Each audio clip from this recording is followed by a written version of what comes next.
Hey, Sandals Churchmen. As always, just wanted to reflect on what happened this weekend and the message. Got to hear from Pastor Alfredo, and I love how he ended it. He just talked about confessing our expectations of God. So just acknowledging the things that maybe we weren't even aware that we were expecting of him. Releasing the outcomes, like how is my life supposed to go? How are things supposed to go?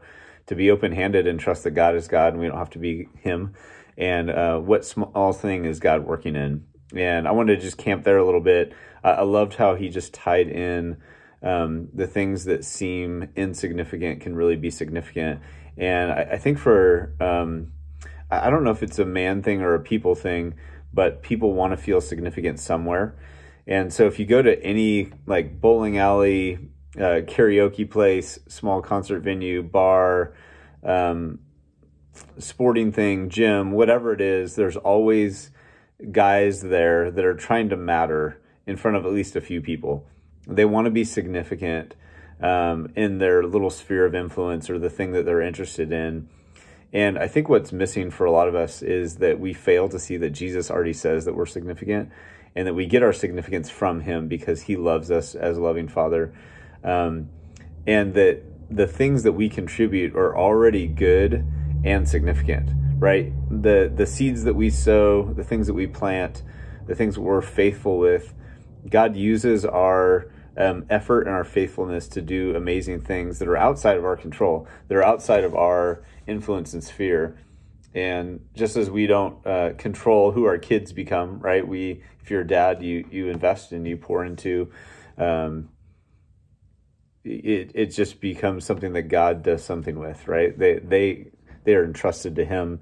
And so our part is to be faithful to the insignificant or seeming insignificant things in order to be pleasing to God and allow him to work.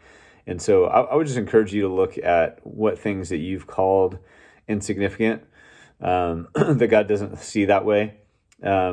Maybe the ways you've expected life to go. Maybe you've been disappointed. Maybe you've gone through hurt and pain. I have. It wasn't the way I thought life was going to go. But our response to that is really important because it shows us what our theology is, what we believe about God. Is God's job to bless us and make sure life goes well, or is his job to be there for us no matter what and promise us the hope of heaven? And also just look back at the seeming maybe insignificant things that have really shaped your life. You know, we can look back and see all the little things God's done in us and around us that have made us who we are today, have helped us. And most people, they regret the mistakes we've made, but the things we've gone through that weren't our choice have made us stronger because God has worked through that. And then where else can you let God work that's beyond what you feel like you're capable of doing on your own? How does he want to use you? What things does he want to do through you? And that's where we find our significance, is in being obedient to God and being a part of his kingdom and what he's called us to do. And what areas can you let God work in your life? And so those are a lot of our questions for this week. Hope you'll reflect on those, connect with your community, reach out if you need help, and just keep walking in encouragement. I'm going to say it every week or most weeks because God has called us to be courageous, to love our families well, to love our kids well, to love our friends well, to love our church well, to love our roommates well, our classmates, wherever you find yourself in life. And it starts there. It starts with little insignificant things, and God does significant things through them. Love you guys. Praying for you.